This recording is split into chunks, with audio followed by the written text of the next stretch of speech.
Hello Stockian, मैं हूं Mohit Pathak, founder of Stockia and thank you for watching this video. और अगर आप इस वीडियो के माध्यम से मेरे चैनल से पहली बार जुड़ रहे हैं तो चैनल को जरूर सब्सक्राइब कर लीजिएगा। बेल आइकन को भी दबा दीजिए ताकि नई वीडियो की नोटिफिकेशन आपको हमेशा मिलती रहे। और इसी के साथ आप मेरा टेलीग्राम चैनल जरूर ज्वाइन कर लें। इससे बेनिफिट ये होगा कि मैं जो लाइव मार्केट में मतलब जो भी लाइव मार्केट में अपडेट होती है वो सब मैं आपको वहीं टेलीग्राम चैनल पे देता हूँ, क्योंकि वीडियोस तो एक दिन पहले बनते हैं। तो जो वीडियोस आप देखते हो अच्छी बात है, बट लाइव मार्केट में भी कुछ अपडेट होता है, जैसे कि जो भी हम यहाँ पे प्लानिंग करते हैं उसके बाद यहाँ पे क्या करना होता है, तो ये सब आप जरूर इसको देखें ताकि आप लोगों को इसका बेनिफिट मिल सके। प्लस मुझे कोई नई अपॉर्चुनिटी मिलती है तो मैं वो भी शेयर करता हूँ विथ एनालिसिस, प्रॉपर नॉलेज, ताकि आपका ज्ञान भी बढ़ सके। और आप अगर उसमें कुछ ट्रेड करना चाहे तो ट्रेड भी कर सकते हैं, बट अपनी एनालिसिस करना, देन उसके बाद ही ट्रेड करना। ओके, सो वीकली बेसिस पे मैं आपके लिए वीकली अपडेट लाता हूँ, जिसमें हम ये प्रॉपर देखते हैं कि पूरा मार्केट हमारा पूरी वीक में निफ्टी, बैंक निफ्टी और ये सब पूरा जो मार्केट हमारा ओवरऑल कैसा परफॉर्म कर सकता है, मार्केट हमारा बेरिश रहेगा, बुलिश रहेगा, हमें किस तरह से ट्रेड करना चाहिए। सो अब हम देखते हैं जो अगला हमारा सप्ताह है शुरू होगा। अच्छा, अगले सप्ताह में मात्र 4 दिन होंगे। ये मंगलवार आपकी छुट्टी होगी, तो आप याद रखिएगा मंडे, ट्यूसडे, मंडे के बाद आपका वेडनेसडे, थर्सडे एंड फ्राइडे, ये खाली 4 दिन मार्केट चलेगा। ट्यूसडे आपका हॉलिडे रहेगा दशहरा की वजह से। और आप सभी को मेरी तरफ से, स्टॉकिया की तरफ से दशहरा की ढेर सारी शुभकामनाएं और नवरात्रि की ढेर सारी शुभकामनाएं। तो चलिए अब देखते हैं मार्केट हमारा कैसा परफॉर्म कर सकता है, बट उसके पहले हमने जो प्लानिंग करी थी इस वीक के लिए उस पे देखते हैं। तो इस वीक के लिए हमारा जो प्लानिंग था वो बेरिश टू साइडवेज वॉलेटिलिटी का था। और ये मार्केट है आपका, आप यहाँ पे देख सकते हैं। मैं अगर डेली चार्ट ओपन करूँ निफ्टी का, तो ये सिंपली शुरू हुआ यहाँ पे 16 अक्टूबर, देन 17, 18, 19, ये बेरिश आपका रहा कंटिन्यू। और ये बेरिश हमारा प्लान पहले से ही था। अगर आपको मेरा शुरू का, यानी जो 1 अक्टूबर का, मतलब अक्टूबर का पहला जो हमारा वीकली एनालिसिस है वो अगर आपको याद हो, जो कि है ये वाला, तो यहाँ पे मैंने आपसे बताया था कि मार्केट नीचे जाएगा, ऊपर जाएगा, तो आप ये मत सोचिएगा कि ऊपर आ जाएगा, वो वहां से फिर से नीचे आ जाएगा। तो वो देखिए फिर से नीचे आ गया, अगेन गया, फिर अगेन नीचे आ गया। तो यहाँ पे आपको प्रॉपर पता ही होगा। अगर आप मेरी, अच्छा देखो, जो पुराने हैं उनके लिए भी और जो नए हैं उनके लिए तो डेफिनेटली मेरी सभी एनालिसिस का ना लॉजिक लिख के रखा करो कि मैंने क्या बोला है। और जब तक वो फेल ना हो तब तक समझो वो वैलिड है, और जब फेल होने लगता है तब भी मैं आपको बताता हूँ कि कैसे पता चल जाएगा कि फेल होगा। तो ये फेल नहीं हुआ, अभी भी वैलिड है और इसमें काम भी किया। तो आप जरूर उसको लिखा करो, क्योंकि मार्केट में ना जब तक हम पुरानी चीजों को याद नहीं रखेंगे ना, तो हम हो सकता है आगे गलत डिसीजन ले लें। ओके, और ये मैं ऐसा नहीं कि हमारी एनालिसिस सही हो गई, ये एक प्रोसेस है जिसको हमें फॉलो करना चाहिए। और ये जरूरी है अगर आप प्रॉपर ट्रेडिंग करना चाहते हो और प्रॉपर मार्केट को समझना चाहते हो तब। कुछ लोग क्या करते हैं, चीजों को याद नहीं रखते और इसकी वजह से उनको लगता है कि जो भी हो रहा है उनको समझ में नहीं आ रहा है। तो ऐसा नहीं है, आप अगर याद रखेंगे तो समझ में आएगा। तो सिंपली यहाँ पे हमारा क्लियर कट प्लानिंग था, भाई मार्केट बहुत ज्यादा बुलिश नहीं होगा, क्योंकि बुलिश होने के लिए कोई कारण नहीं है। ग्लोबल क्यूज में आपके लिए डेली बेसिस पे करता ही हूँ, मतलब वीकली बेसिस पे करता ही हूँ, तो वहां पे भी कुछ कारण दिख नहीं रहा था इसकी वजह से।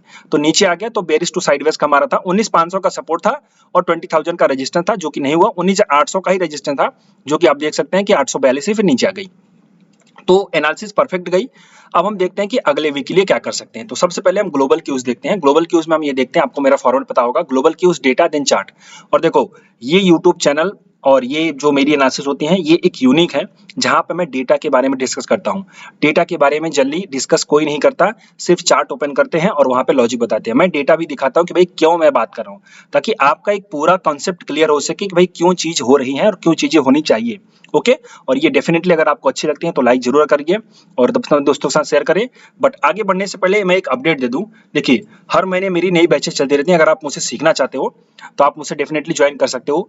इस साल की अभी 2 बैचेस बाकी हैं, जो कि नवंबर एंड दिसंबर की है। तो अगर आप ज्वाइन करना चाहते हो तो ये वाली अक्टूबर वाली तो ऑलमोस्ट चालू हो चुकी है, तो अब आप ज्वाइन नहीं कर सकते। लेकिन आप अगली बैच जो कि नवंबर से चालू होगी, 20 नवंबर, तो आप ज्वाइन, उसको अगर ज्वाइन करना चाहते हो तो आप ज्वाइन कर सकते हैं। 20 नवंबर को नई क्लास स्टार्ट होगी, वो दिसंबर तक चलेगी। तो सिंपली उस पूरी क्लासेस के बारे में मैं क्या क्या सिखाता हूँ, क्या क्या समझाता हूँ, उन सब के बारे में आपको यहाँ पे ये डिटेल मैंने वीडियो बना रखा है। तो आप अगर होम पेज पे आएंगे और यहाँ पे ये वीडियो आप इसको देखेंगे तो समझ में आ जाएगा। वैसे डिस्क्रिप्शन बॉक्स में जो वीडियो है आप उसको भी देखेंगे तो आ जाएगा, कमेंट बॉक्स में भी जो वीडियो है उसमें भी समझ में आ जाएगा। तो सिंपली आप अगर ये देख करके आपको समझ में आए कि ज्वाइन करना है तो आप ज्वाइन कर सकते हैं। और अगर आपको लगे कि मुझे कोई डाउट है तो आप इस नंबर पे कॉल कर सकते हैं। सो चलिए अब स्ट्रेट फॉरवर्ड अपने समझते हैं। तो सबसे पहले हम ग्लोबल क्यूज देखते हैं। तो ग्लोबल क्यूज में दुनिया भर के मार्केट देखें तो क्या हम अकेले गिर रहे हैं कि दुनिया भर के मार्केट भी गिर रहे हैं? नहीं, ऐसा नहीं है। हम भी गिर रहे हैं और दुनिया भर के मार्केट भी गिर रहे हैं, यानी कि इमर्जिंग करेंसी के साथ, इमर्जिंग मार्केट के साथ साथ दुनिया भर के मार्केट जो है गिर रहे हैं। तो आपका ये डाउ जोन्स है, डाउ जोन्स भी गिर रहा है। डाउ जोन्स भी अच्छा खासा बेरिश ट्रेंड है। डाउ जोन्स प्रॉपर बेरिश था, ये कंफर्म था कि प्रॉपर बेरिश है। और हमारा जो इंडियन मार्केट अभी वो इस स्टेज में है, यहाँ पे लगभग ये इस स्टेज में है। मतलब ये देखो, इसका एक करेक्शन आ गया था, करेक्शन के बाद पुल बैक, फिर उसके बाद यहाँ पे फ्री। तो लगभग हम इस स्टेज में हैं। तो क्या हम ऐसे इसकी तरह गिरेंगे? डेफिनेटली हो सकता है और नहीं भी हो सकता। क्यों? क्योंकि अगर हम ग्लोबल मार्केट को फॉलो करेंगे तो हम डेफिनेटली गिरेंगे, लेकिन अगर हमारी इकोनॉमी अच्छी है, हम अपने तरीके से मजबूत है, तो हम ज्यादा नहीं गिरेंगे, थोड़ा बहुत साइडवेज रहेंगे, ये बात याद रखो। तो ऐसा नहीं कि नहीं गिरेंगे, गिरेंगे ज्यादा, सॉरी गिरेंगे जरूर, लेकिन ज्यादा नहीं गिरेंगे इनकी तरह, बिकॉज यहाँ पे अपनी प्रॉब्लम्स हैं, यहाँ पे अपनी महंगाई की समस्याएं हैं, तो ये देश में अपनी समस्याएं हैं और इसके स्टॉक्स अलग अलग हैं। बट हमारे इंडियन स्टॉक मार्केट में अगर हम देखें निफ्टी का चार्ट, तो सेम प्राइस सेक्शन आपका यहाँ पे बना है, तो अभी इसका ये वाला जो प्राइस सेक्शन है वो बनना बाकी है।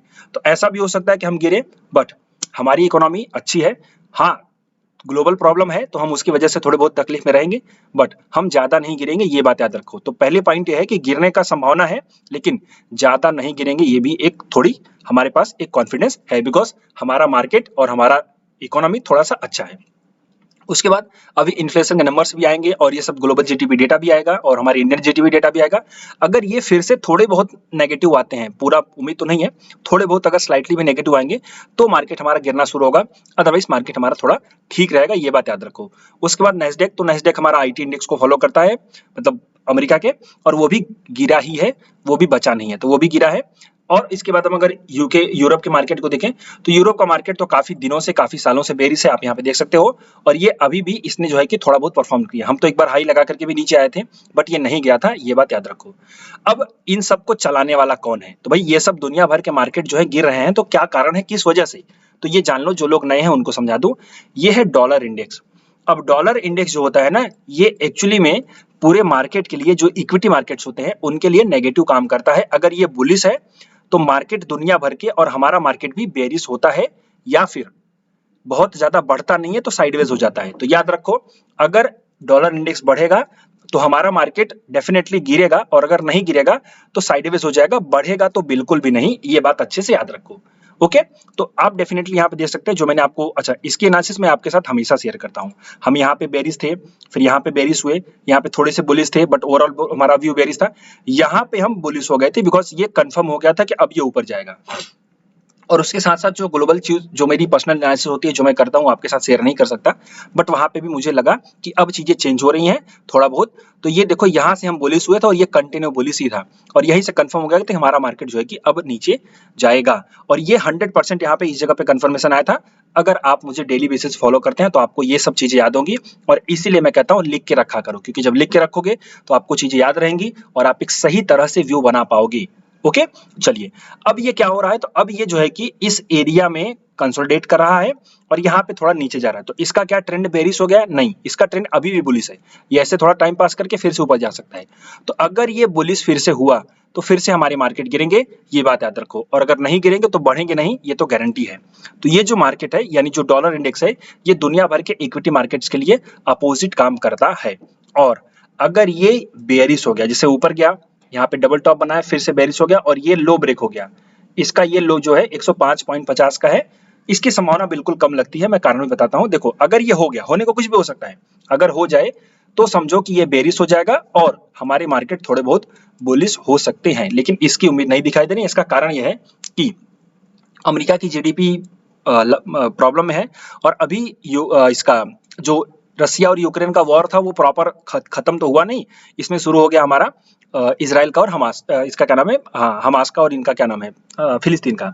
अच्छा, फिलिस्तीन और इजराइल बहुत बड़ी इकोनॉमी नहीं है, इनकी वजह से कोई खास फर्क नहीं पड़ता, लेकिन इसमें इन्वॉल्व हो रहे हैं गल्फ कंट्रीज, जैसे कि आप ईरान इराक को जान सकते हैं, तो ये लोग इसमें इन्वॉल्व हो रहे हैं, और रसिया भी थोड़ा सा सपोर्ट कर रहा है कि भैया हम उसकी तरफ रहेंगे। तो अब ये जो यूएस का बेल्ट है, यूएस, इंडिया और यूके, ये सब क्या है, ये सब फिलिस्तीन के, मतलब हम ऐसा कह सकते हैं कि हम इजराइल के सपोर्ट में है। ओके, मानव के रूप में, मानवता के नाते that is different thing, but as a country हम इजराइल के साथ है, बिकॉज जो वो हमास है टेररिस्ट ग्रुप है, तो उसकी वजह से। बट समस्या यहाँ पे हो रहा है कि यहाँ पे जो बड़ी पावर है वो अब आपकी अगेंस्ट में आ रही हैं। तो अब इसमें क्या होता है कि जब जो दो छोटे लोगों की लड़ाई की वजह से मार्केट को तो फर्क नहीं पड़ता, लेकिन इन दोनों की लड़ाई की वजह से बड़े लोग भी इसमें आ रहे हैं, इन्वॉल्व हो रहे हैं, तो इसकी वजह से मार्केट को थोड़ा बहुत फियर उत्पन्न हो रहा है, जिसकी वजह से आपने देखा होगा आपका डॉलर इंडेक्स भी बढ़ा और आपकी गोल्ड की प्राइस भी बढ़ी। और अगर आपको याद हो तो यहाँ पे मैंने गोल्ड शॉर्ट करवाया था, और यहाँ एग्जैक्ट इसी दिन कोई भी ग्रीन कैंडल नहीं बनी थी। इस दिन से मैंने क्लियर कट कहा था कि गोल्ड अब बुलिश हो जाएगा। तो ये देखिए, अच्छा उस टाइम पे इजराइल और इसका फिलिस्तीन वालों का वार भी नहीं हुआ था, ये बाद में हुआ।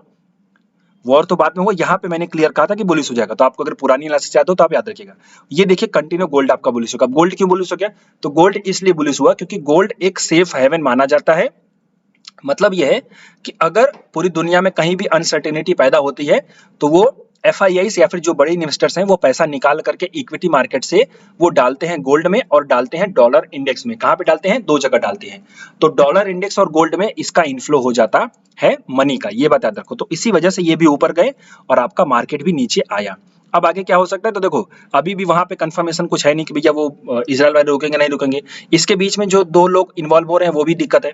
तो इसमें सिंपल क्या होगा? अच्छा हमारे यहाँ का कनाडा का भी कुछ इश्यू चल रहा है। समस्या ये है ना, कनाडा वैसे कुछ औकात नहीं है उसकी हमारे सामने कुछ कर सके, बट ऐसे इधर उधर थोड़ी वो गीदर भपकिया दे सकता है। बट पॉइंट ये है कि इसमें बड़े लोग जब इन्वॉल्व होंगे तो इससे थोड़ा बहुत तो इम्पैक्ट पड़ता ही है। तो जिसकी वजह से थोड़ा बहुत ग्लोबल टेंशन होता है, सो ये मार्केट को इम्पैक्ट करता है। तो अभी के लिए फिलहाल क्या है?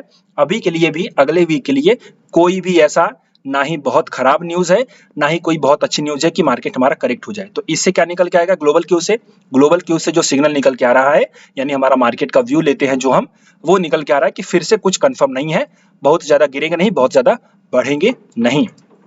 इसलिए हम करते हैं ग्लोबल क्यूज के एनालिसिस। अब अगर यूएस के 10 ईयर बॉन्ड यील्ड को देखें तो ये देखो बॉन्ड यील्ड भैया जो है बिंदास भाग रहे हैं।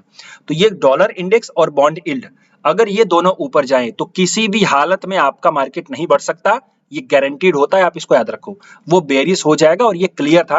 और यहाँ पे हम क्लियर कर रहे थे जब इसका हायर हाई का पैटर्न बना था, तो यहीं पे क्लियर हो गया था कि अब ये ऊपर चला जाएगा और ये नीचे जाएगा। इसलिए आप मेरी जुलाई वाली जो सीरीज है वहां पे आप अगर देखोगे तो वहीं पे मैंने प्रॉफिट बुकिंग शुरू करवा दी थी आप सभी को, पूरे मार्केट को।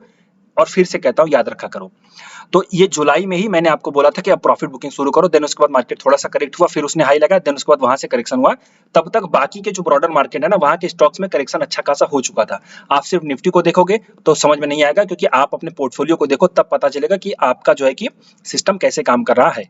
तो ये बुलिश था क्लियर कट और हमें पता था कि मार्केट गिरेगा, ये हमने अच्छे से एनालिसिस भी करी थी और समझा भी था। अभी भी ये बुलिश है, तो अभी भी हमारा मार्केट जो है कि बहुत ज्यादा नहीं बढ़ सकता। अब अगर डॉलर इंडेक्स गिरे और बॉन्ड यील्ड गिरे तो ही हमारा मार्केट थोड़ा बहुत बढ़ सकता है, इसके अलावा कोई उम्मीद नहीं है। तो क्या इसका मतलब हम बहुत ज्यादा गिर जाएंगे? नहीं। फिर से मैं बोल रहा हूं, हमारी अपनी इकोनॉमी अच्छी है, हमारे अपने रिजल्ट अच्छे आएंगे, क्वार्टर के रिजल्ट आ रहे हैं, ठीक ठाक ही आ रहे हैं, बहुत ज्यादा खराब नहीं आ रहा है। तो हमारी अपनी चीजें हैं जिनकी वजह से हम टिके रहेंगे, बट इनकी वजह से हम बढ़ नहीं सकते, ये बात अच्छे से याद रखो। तो अब हम ग्लोबल क्यू से हमारा क्या निकलेगा? ग्लोबल क्यू से जो हमारा व्यू निकलेगा वो सिंपली मार्केट बहुत ज्यादा बेयरिश भी नहीं है और बहुत ज्यादा बुलिश भी नहीं होगा। अब अगर हम डेटा की बात करें तो हमारे पास फ्यूचर का डेटा है। तो फ्यूचर का डेटा में प्राइस आपका गिर रही है और ओपन इंटरेस्ट आपका बढ़ रहा है, so that is short built up, यानी सेलिंग पोजीशन क्रिएट करी जा रही है। बट हम यहाँ पे सपोर्ट के पास बैठे हैं, तो अब हो सकता है यहाँ से रिवर्स हो जाए, बट अभी भी सेलिंग की ही पोजीशन क्रिएट करी जा रही है, मेरा ऐसा मानना है। अब इसके साथ साथ अगर हम पुट के और कॉल के ओपन इंटरेस्ट को देखें और यहाँ पे हम पीसीआर को देखें, तो पीसीआर जो है हमारा 90 का है, ये क्यूमुलेटिव पीसीआर है। और 90 का पीसीआर मैं हमेशा 90 मींस की 0.9, तो इसका मतलब है हम इसको मानते हैं सीधे सीधे साइडवेज टू वोलेटाइल। तो ये वोलेटाइल का इशारा कर रहा है। ग्लोबल क्यूज से भी हमने देखा बहुत ज्यादा गिरने की उम्मीद नहीं है, बहुत ज्यादा बढ़ने की उम्मीद नहीं है, मतलब वोलेटिलिटी। और यहाँ से भी निकल के आया इशारा वोलेटिलिटी। अब इसके बाद सपोर्ट रेजिस्टेंस, तो 19,500 का सपोर्ट काम कर रहा था, लेकिन हो सकता है कि अगली बार काम ना करे क्योंकि हम 542 पे बैठे हुए हैं।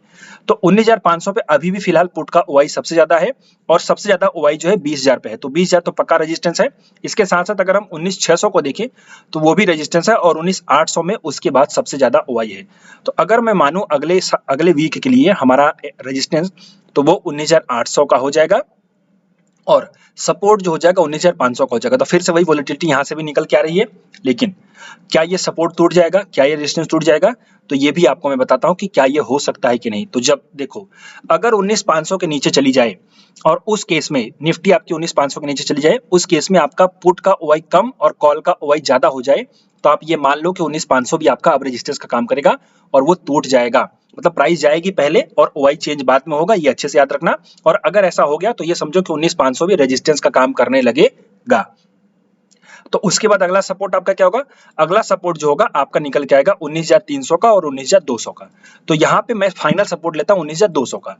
क्यों? क्योंकि 300 थोड़ा बीच में है, तो 19,200 हमारा फाइनल सपोर्ट रहेगा। तो अगले वीक के लिए अगर मैं मानूं तो अभी छोटा मोटा जो रेजिस्टेंस है वो 19,800 का है और 700 का है, सॉरी 600 का और 800 का है।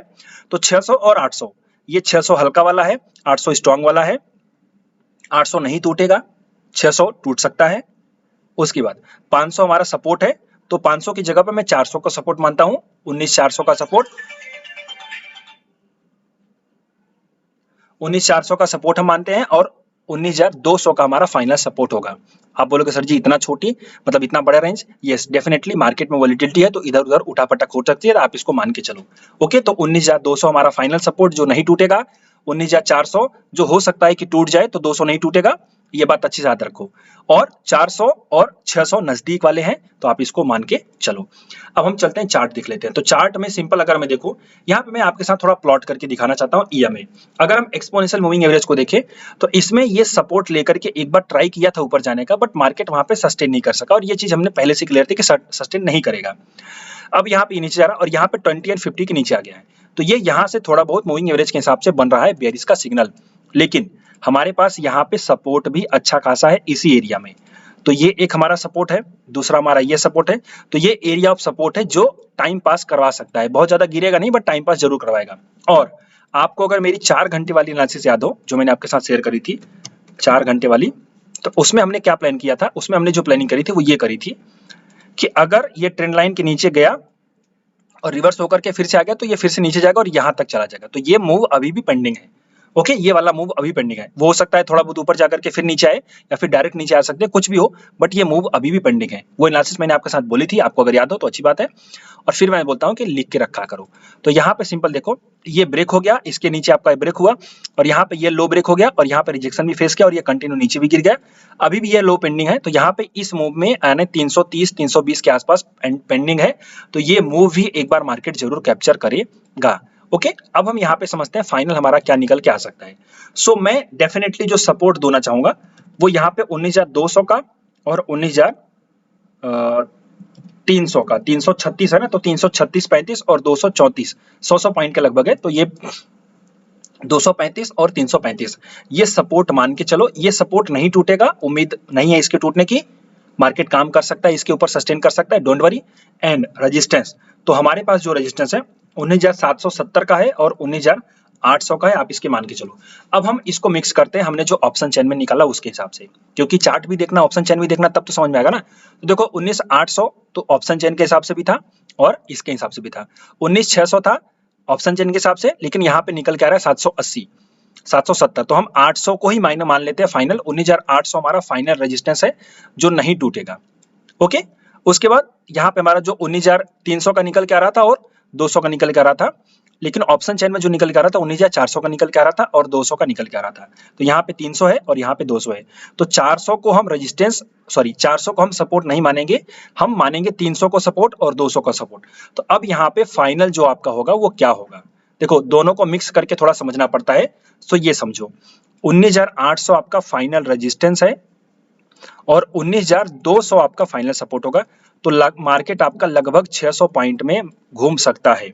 अब मैं बड़ी रेंज क्यों दे रहा हूं, बड़ी रेंज इसलिए दे रहा हूं क्योंकि हो सकता है कोई इधर उधर की न्यूज भी आ जाए तो market gap up gap down भी हो जाएगा, तो उसको भी हमें कवर करना पड़ेगा।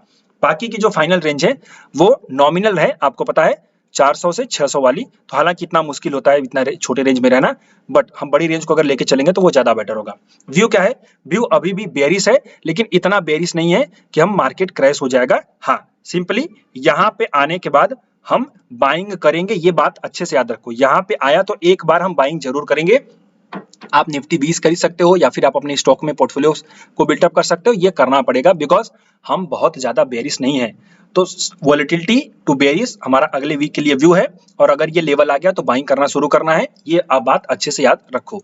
तो ये एनालिसिस जो थी वीकली एनालिसिस थी, और अगर आपको ये अच्छी लगती है तो आप इसको जरूर लाइक करा करिएगा, अपने दोस्तों के साथ शेयर करिए, और ये पूरा ब्रॉडर मार्केट का होता है ताकि आपको समझ सके। अब बात रहती है हमारे स्टॉक्स की।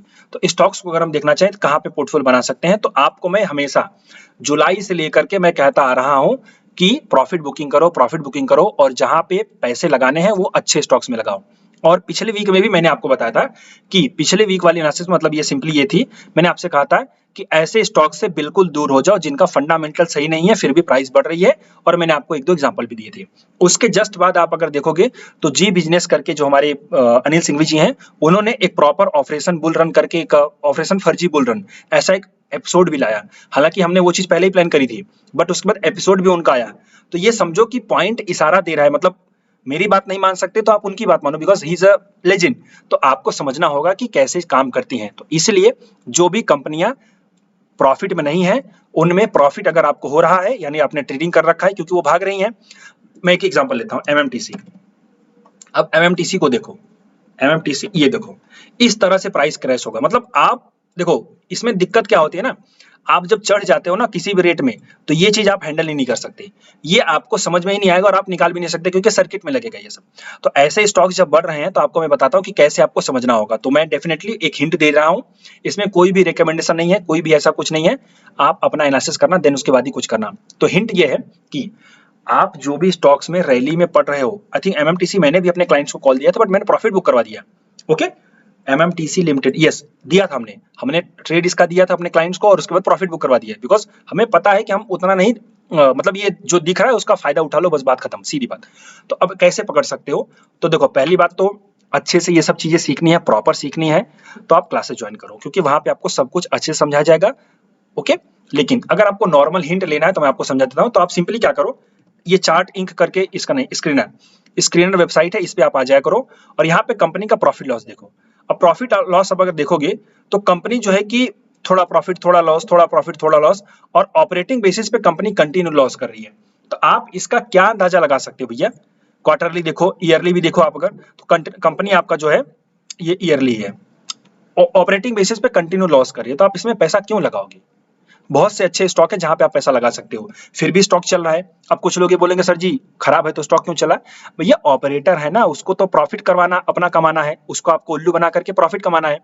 तो वो प्रॉफिट कमा करके निकल गया, बेच दिया उसने, तो अब आप फंस जाओगे। तो इसलिए मैंने आपको पहले ही इशारा कर दिया था और क्लियर कट बोल भी दिया था, मैंने आपको जय कॉर्प के बारे में बताया था। अब देखो जय कॉर्प भी भाग रहा है, तो जय कॉर्प लिमिटेड, एक मिनट,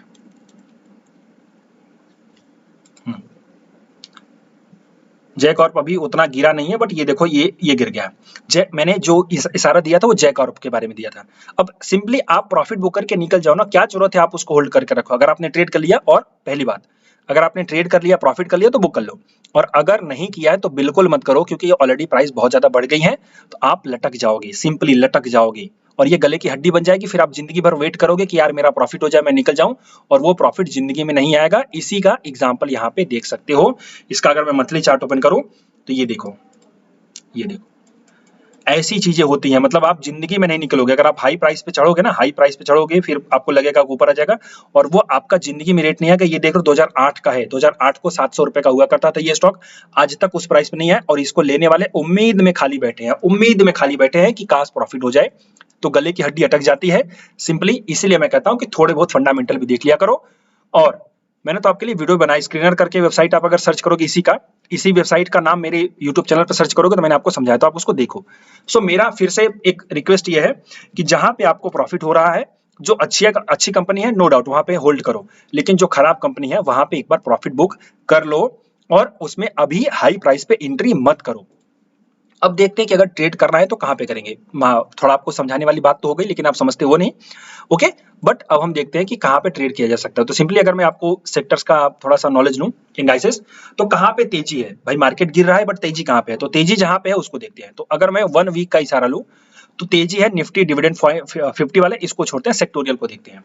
तो एक तो तेजी है वीक्स में ओके, दूसरी तेजी है ऑटो में, उसके बाद माइक्रो कैप 250। अब ये देखो माइक्रो कैप को लोग भगा रहे हैं, तो माइक्रो कैप, और उसके बाद आपके माइक्रो कैप में अगर आप क्लिक करोगे तो आपको स्टॉक्स मिल जाएंगे। तो ये स्टॉक्स आपके इसमें तेजी है। तो यहाँ पे गेनर्स पे अगर बात करें तो ये देखो आयन एक्सचेंज है, hemisphere properties, by the way इसका मैंने अपने क्लाइंट्स को कॉल दिया था और उसमें मैंने 7-8% का प्रॉफिट थोड़ा बहुत बुक करवाया बट अभी भी होल्ड में है। तो यहाँ पे इसका मैंने कॉल दिया था अपने क्लाइंट्स को। तो hemisphere property, PTC India, Titagarh rail system, PG Electroplast, Dilip Buildcon का सूरत का मेट्रो प्रोजेक्ट मिला है, आप सबको याद होना चाहिए।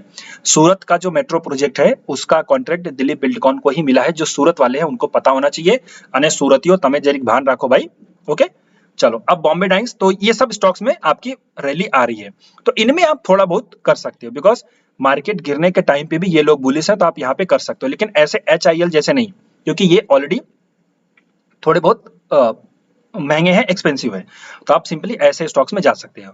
उसके बाद और अगर हम पूरे मार्केट को देखें तो ऑटो है आपका, माइक्रो कैप है, CPSE में आपका रैली आ रहा है, तो सिंपली यही लोग रह रहे हैं। और अगर 1 मंथ की बात करें तो 1 महीने से जो तेज है वो है आपका माइक्रो कैप 250 वही वाला, रियलिटी और आपका small cap 50, CPSE small cap 100, small cap basically small cap को भगाया जा रहा है, PSE अल्फा 50 और मीडिया में भी थोड़ी अच्छी खासी रैली आ गई।